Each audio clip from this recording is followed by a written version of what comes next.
Assalamualaikum warahmatullahi wabarakatuh. Teman-teman sekalian, selamat datang kembali di Madhab Dampar Channel. Semoga kita senantiasa diberi kesehatan, keberkahan dalam hidup dan dimudahkan segala urusan, amin.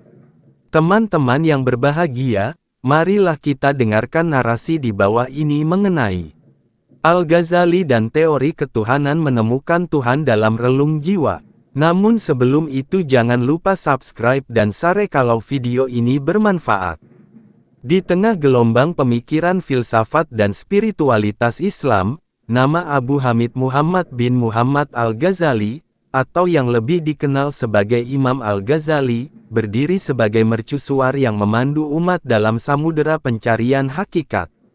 Lahir di kota Tus, Persia kini Iran pada tahun 1058 M, Al-Ghazali tumbuh menjadi seorang ulama besar, filosof, sufi, dan ahli hukum Islam. Tetapi lebih dari semua itu, ia adalah seorang pencari kebenaran, seorang yang tidak puas dengan sekadar teori, tetapi mendambakan pengalaman langsung tentang hakikat Tuhan. Perjalanan spiritual Al-Ghazali, dari keraguan ke keyakinan. Al-Ghazali hidup dalam masa keemasan peradaban Islam.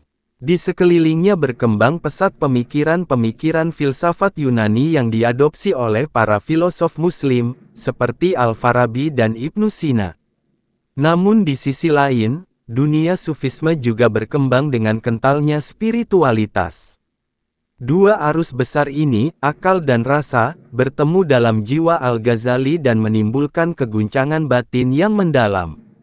Meski telah mencapai puncak karir sebagai guru besar di Madrasah Nizamiyah Baghdad, hati Al-Ghazali tak tenang.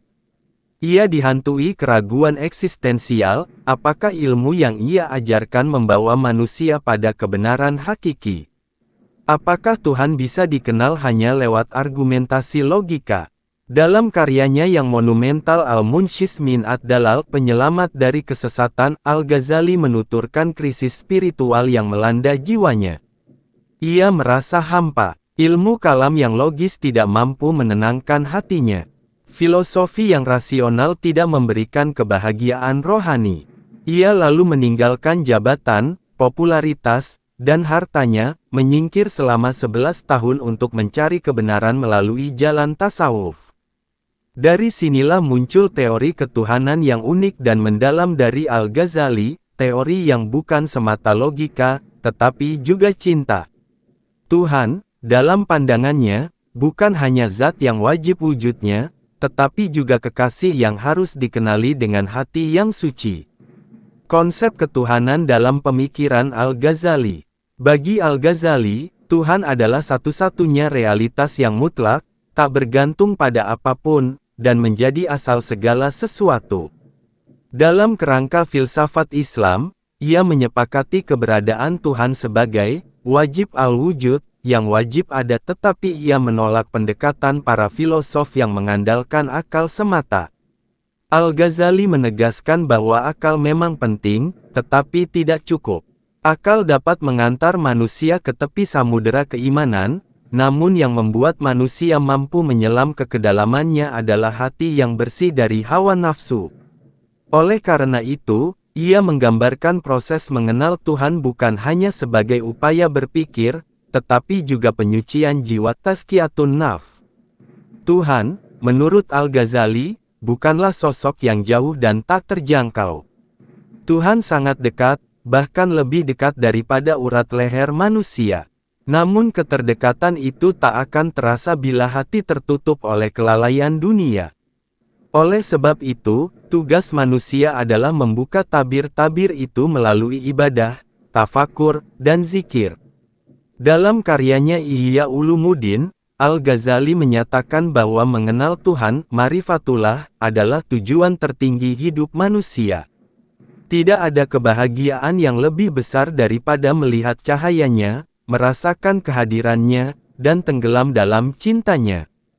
Maka konsep Tuhan dalam pemikiran Al-Ghazali bukanlah Tuhan yang abstrak dan filosofis, melainkan Tuhan yang hidup dan hadir dalam kalbu setiap insan.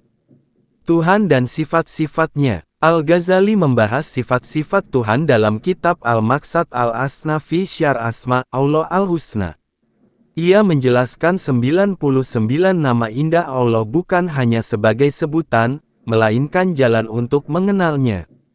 Misalnya, sifat Ar-Rahman dan Ar-Rahim menunjukkan bahwa Tuhan adalah lautan kasih sayang.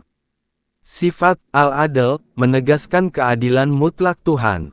Sifat Al-Alim menunjukkan bahwa Tuhan mengetahui segala sesuatu, termasuk rahasia dalam dada manusia. Namun Al-Ghazali tidak sekadar menjelaskan secara konseptual.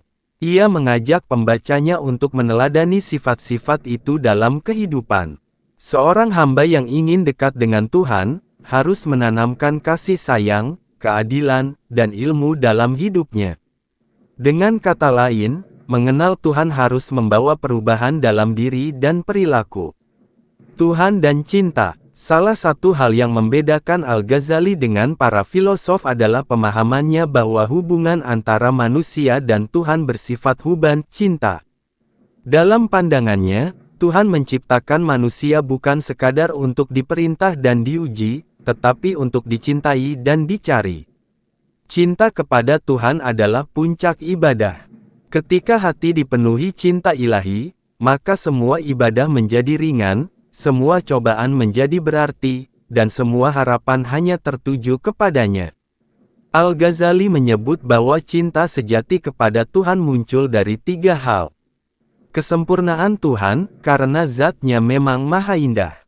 Kebaikan Tuhan, karena semua nikmat berasal darinya.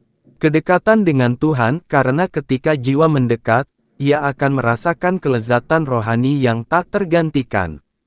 Cinta seperti inilah yang membawa manusia kepada ma'rifah, pengenalan yang hakiki. Cinta yang tidak bersyarat, tidak menuntut imbalan surga, bahkan tidak takut neraka.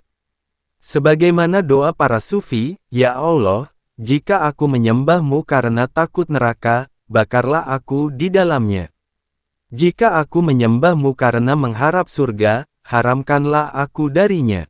Tapi jika aku menyembahmu karena cinta kepadamu, maka jangan kau haramkan aku melihat wajahmu." Melampaui filsafat, kritik Al-Ghazali kepada para filosof. Dalam kitabnya yang terkenal Tahafut Al-Falasifah, Kerancuan Para Filosof, Al-Ghazali tidak menolak filsafat secara keseluruhan, tetapi ia mengkritik beberapa klaim metafisik para filosof seperti Ibnu Sina dan Al-Farabi yang dianggap terlalu memaksakan logika dalam hal-hal yang semestinya diserahkan pada wahyu dan pengalaman ruhani. Salah satu kritiknya yang paling tajam adalah terhadap pandangan bahwa Tuhan hanya mengetahui hal-hal yang bersifat universal, dan tidak mengetahui hal-hal yang partikular. Bagi Al-Ghazali, ini bertentangan dengan ajaran Islam. Tuhan bukan hanya tahu segalanya, tetapi juga mengatur dan menyaksikan setiap detik kehidupan makhluknya. Dengan demikian, teori ketuhanan Al-Ghazali merupakan sintesis antara akal dan wahyu, antara filsafat dan tasawuf. Ia membuka jalan bagi umat Islam untuk menggabungkan nalar dan cinta dalam perjalanan menuju Tuhan. Relevansi teori ketuhanan Al-Ghazali hari ini. Di zaman modern yang dipenuhi dengan keraguan dan sekularisme, pemikiran Al-Ghazali kembali bersinar. Banyak orang yang mencari makna dalam kehidupan, namun tersesat dalam kebisingan dunia.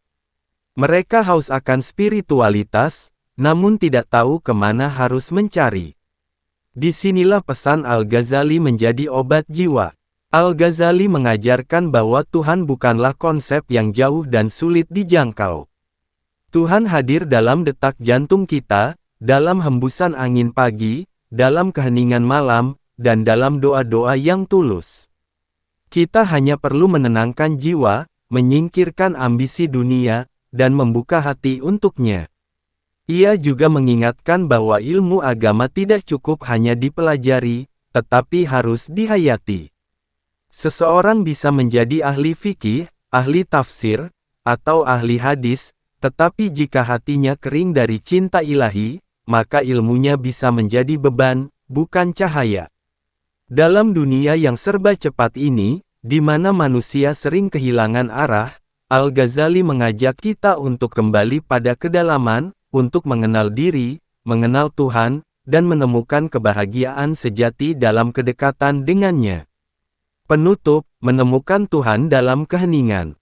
Imam Al-Ghazali telah meninggalkan dunia ini lebih dari 9 abad lalu, namun warisan jiwanya terus hidup dalam kitab-kitabnya dan hati para pencari Tuhan.